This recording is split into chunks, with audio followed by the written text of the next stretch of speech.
D students, ನಿಮ್ಮ ಪರೀಕ್ಷೆಯಲ್ಲಿ report the following conversation ಅಂತೇಳಿ ಸುಮಾರು 5 ಅಂಕದ ಒಂದು ಪ್ರಶ್ನೆ ಬರುತ್ತೆ.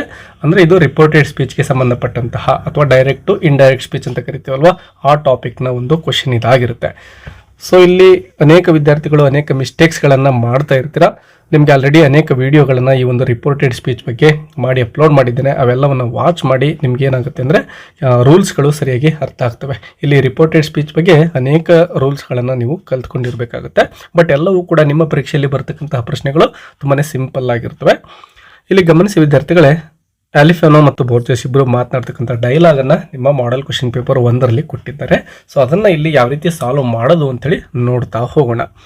ಮೊದಲನೇದಾಗಿ ನೋಡಿ, ಕೊಟ್ಟಿರ್ತಕ್ಕಂತಹ ಫಸ್ಟ್ ಡೈಲಾಗ್ ಆಲಿಫಾನೋ ಹೇಳ್ತಕ್ಕಂಥದ್ದು WH ಕ್ವಶನ್ ಆಗಿದೆ. What is blindness to you ಅಂತೇಳಿ. ಸೊ ಇಲ್ಲಿ ಕ್ವಶನ್ ಅನ್ನ ಕೇಳ್ತಾ ಇದ್ದಾನೆ.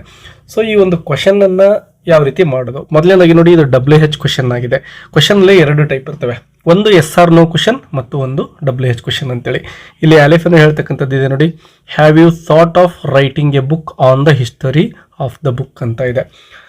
ಅಂದರೆ ಇದು SR ನೋ ಕ್ವಶನ್ ಆಗಿದೆ. ಇದಕ್ಕೆ ಆನ್ಸರ್ ಬರ್ತಕ್ಕಂಥದ್ದು ಎಸ್ ಅಥವಾ ನೋ ಇರುತ್ತೆ. ಸೊ ಇದು WH ಕ್ವಶನ್ ಆದರೆ ಇದು SR ನೋ ಕ್ವಶನ್ ಆಗಿದೆ. ಸೊ ಕ್ವಶನ್ ಯಾವ ಟೈಪ್ ಅಂತೇಳಿ ಮೊದಲಿಗೆ ತಿಳ್ಕೊಬೇಕು.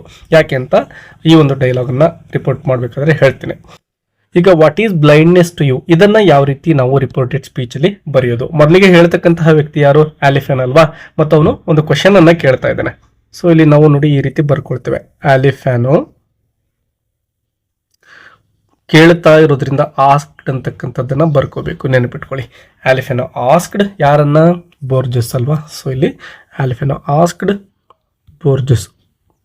ಸೊ ಫಸ್ಟ್ಗೆ ಇಷ್ಟನ್ನ ಬರೆದುಕೊಳ್ತೀರಾ. ನೆಕ್ಸ್ಟ್ ಸ್ಟೇಟ್ಮೆಂಟನ್ನು ಗಮನಿಸಿ, what is blindness to you ಅಂತ ಇದೆ ಅಲ್ವಾ. ಈ WH ವರ್ಡನ್ನು ಆಸ್ ಇಟ್ ಈಸ್ ಬರೆದುಕೊಳ್ಳಿ. ವಾಟ್, ಇನ್ನು ಈಸ್ ಮತ್ತು ಬ್ಲೈಂಡ್ನೆಸ್ ಎರಡನ್ನ ಎಕ್ಸ್ಚೇಂಜ್ ಮಾಡಬೇಕಾಗುತ್ತೆ. WH ವರ್ಡ್ ಇದ್ದಾಗ ಅದನ್ನು ಸ್ಟೇಟ್ಮೆಂಟ್ ಮಾಡಿಕೊಂಡು ನಾವು ಚೇಂಜ್ ಮಾಡಬೇಕಾಗುತ್ತೆ. ನೋಡಿ ಈ ರೀತಿ ಎಕ್ಸ್ಚೇಂಜ್ ಮಾಡ್ಕೊಳ್ತೇವೆ. ಬೋರ್ಜಸ್ ವಾಟ್ ಬ್ಲೈಂಡ್ನೆಸ್ ಇರ್ತಕ್ಕಂಥದ್ದನ್ನು ಈಗ ಬರಿತಾ ಇದ್ದೇವೆ, ಬ್ಲೈಂಡ್ನೆಸ್ ಅಂತೇಳಿ. ಮತ್ತು ಈಜ್ ಇರೋದನ್ನು ವಿದ್ಯಾರ್ಥಿಗಳು ಸರಿಯಾಗಿ ನೆನಪಿಟ್ಕೊಳ್ಳಿ, ಇದನ್ನು ಪಾಸ್ಟ್ ಟೆನ್ಸ್ಗೆ ಚೇಂಜ್ ಮಾಡಬೇಕಾಗುತ್ತೆ. ಇಲ್ಲಿ ಬ್ಲೈಂಡ್ನೆಸ್ ಅನ್ನೋದು ಸಿಂಗ್ಯುಲರ್ ಆಗಿದೆ, ಹಾಗಾಗಿ ಈಜ್ ಇರೋದನ್ನು ನಾವು ಸಿಂಗ್ಯುಲರ್ ಆಗಿನೇ ಪಾಸ್ಟ್ ಟೆನ್ಸ್ಗೆ ಚೇಂಜ್ ಮಾಡಬೇಕು. ವಾಸ್ ಅಂತೇಳಿ, ವಾಸ್ ಅಂತ ಆಯಿತು. ಟು ಯು ಇದೆ ನೋಡಿ, ಟು ಇರೋದನ್ನ ಆಸ್ ಇಟ್ ಇಸ್ ಬರಿತೀವಿ. ಇನ್ನು ಯು ಇರೋದನ್ನ ಬೋರ್ಜಸ್ಗೆ ಹೇಳ್ತಾ ಇರೋದ್ರಿಂದ ಇದನ್ನು ಹಿಮ್ ಅಂತ ಚೇಂಜ್ ಮಾಡಬೇಕು, ಹಿಮ್ ಅಂತೇಳಿ. ಸೊ ಇಷ್ಟು ಬರೆದ್ರೆ ನಿಮಗೆ 1 ಅಂಕ ಸಿಗ್ತಾ ಇದೆ, ಯಾಕಂದರೆ ಫಸ್ಟ್ ಡೈಲಾಗ್ ಕಂಪ್ಲೀಟ್. ಇನ್ನು ಸೆಕೆಂಡ್ ಬೋರ್ಜಸ್ ರಿಪ್ಲೈ ಕೊಡ್ತಾನಲ್ವಾ, it is a way of life ಅಂತ. ಸೊ ಈ ಸ್ಟೇಟ್ಮೆಂಟನ್ನು ಯಾವ ರೀತಿ ಮಾಡೋದು, ಬೋರ್ಜಸ್ ರಿಪ್ಲೈಡ್ ದಟ್, ಅಥವಾ ನೀವು ಸೆಡ್ ದಟ್ ಅಂತಲೂ ಕೂಡ ಬರೀಬಹುದು. Borges replied that. ಇಟ್ ಇರೋದನ್ನ ಆಸ್ ಇಟ್ ಇಸ್ ಬರಿತಾ ಇದ್ದೇವೆ ನೋಡಿ. ಇಟ್ ಈಸ್ ಇರೋದು ಇಲ್ಲೂ ಕೂಡ ಪಾಸ್ಟ್ ಟೆನ್ಸ್ ಆಗಬೇಕು. ಸೊ ವಾಸ್ ಆಗಬೇಕು, ಸರಿಯಾಗಿ ಗಮನಿಸಿ. It was a way of life. ಇನ್ನು ಕಂಟಿನ್ಯೂ ಮಾಡ್ತಾ ಇದ್ದಾನಲ್ವಾ, ಆ್ಯಂಡ್ ಕಂಟಿನ್ಯೂ ಮಾಡ್ತಾ ಇರೋದನ್ನು ಕಂಟಿನ್ಯೂಡ್ ಅಥವಾ ಆ್ಯಡೆಡ್ ಅಂತ ಬರಿಬಹುದು. And added that. ಸೊ 2 ಡೈಲಾಗ್ಸ್ಗಳು ಕಂಟಿನ್ಯೂ ಇದ್ದರೆ ನೀವು ಈ ರೀತಿ ಬರೀರಿ, ಆ್ಯಂಡ್ ಆ್ಯಡೆಡ್ ದಟ್ ಅಂತೇಳಿ.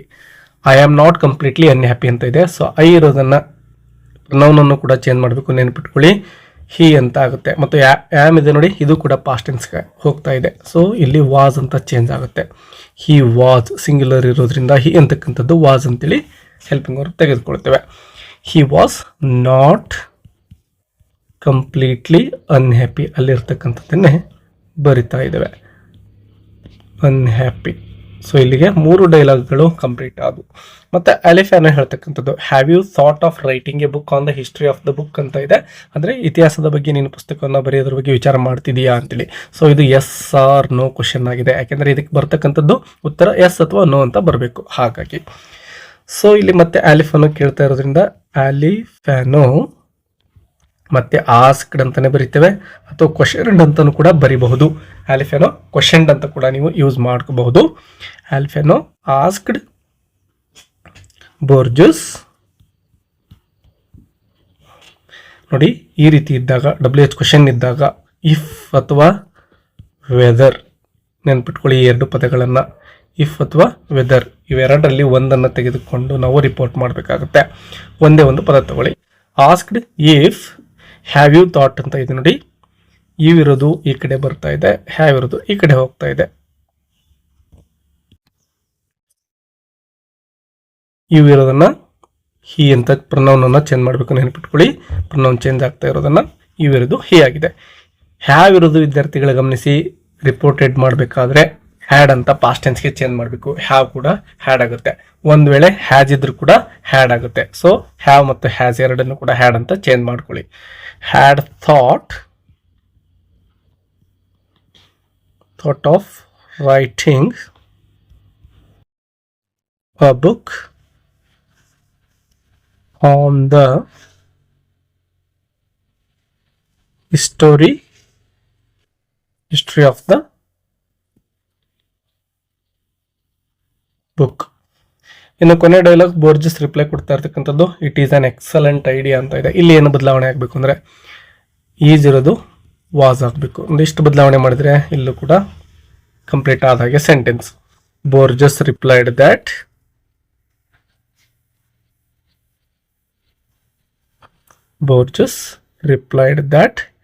It was, is was change ಆಗ್ತಾ ಇದೆ. It was on excellent idea. So ಇಲ್ಲಿಗೆ ಸರಿಯಾಗಿ ಗಮನಿಸಿ ಏನೆಲ್ಲವನ್ನ ಬದಲಾವಣೆ ಮಾಡಿದ್ದೇವೆ ಅಂತಕ್ಕಂಥದ್ದನ್ನ ಪ್ರನೌನ್ಗಳನ್ನು ಬದಲಾವಣೆ ಮಾಡಿದ್ದೇವೆ. ಸೊ ಪ್ರನೌನ್ ಈಸ್ ಇರೋದನ್ನ ವಾಸ್ ಅಂತ ಎಲ್ಲ ಕಡೆ ಬದಲಾವಣೆ ಮಾಡ್ಕೊಂಡು ಹೋಗಿದ್ದೇವೆ. ಅದೇ ರೀತಿ ಹ್ಯಾವ್ ಇರೋದು ಹ್ಯಾಡ್ ಆಗಿದೆ ಮತ್ತು ಪ್ರನೌನ್ಗಳು ಇವು ಇರೋದನ್ನು ಕೂಡ ನಾವು ಚೇಂಜ್ ಮಾಡಿರೋದನ್ನು ಗಮನಿಸಬಹುದು. ಸೊ ಈ ರೀತಿ ಪ್ರನೌನ್ ಇರ್ಬೋದು, ಟೈಮಿಂಗ್ ವರ್ಡ್ ಇರ್ಬೋದು, ಇವೆಲ್ಲವನ್ನು ಮತ್ತು ವರ್ಬ್ಸ್ ಇರ್ಬೋದು, ಯಾವ ರೀತಿ ಚೇಂಜ್ ಮಾಡೋದು ಇವೆಲ್ಲವನ್ನು ಒಂದು ಟೇಬಲಲ್ಲಿ ಆಲ್ರೆಡಿ ಒಂದು ವಿಡಿಯೋವನ್ನು ಅಪ್ಲೋಡ್ ಮಾಡಿದ್ದೇನೆ ವಿದ್ಯಾರ್ಥಿಗಳೇ. ರಿಪೋರ್ಟೆಡ್ ಸ್ಪೀಚ್ ಅಂತ ಒಂದು ಪ್ಲೇ ಲಿಸ್ಟ್ ಇದೆ, ಅಲ್ಲಿ ಅನೇಕ ರಿಪೋರ್ಟೆಡ್ ಸ್ಪೀಚ್ ಕ್ವೆಶನ್ಸ್ಗಳಿದ್ದಾವೆ. ನೀವು ಅವುಗಳನ್ನು ವಾಚ್ ಮಾಡಿಕೊಂಡು ಎಲ್ಲ ರೂಲ್ಸ್ಗಳನ್ನು ಕಲಿಬಹುದು ವಿದ್ಯಾರ್ಥಿಗಳೇ. ಎಕ್ಸಾಮ್ಗೆ ಎಲ್ರಿಗೂ ಕೂಡ ಒಳ್ಳೆಯದಾಗಲಿ, ಒಳ್ಳೆ ಅಂಕಗಳನ್ನು ಗಳಿಸಿ ಅಂತ ಹೇಳ್ತಾ ಮತ್ತೆ ಸಿಗೋಣ. Take care and don't forget to hit the like button.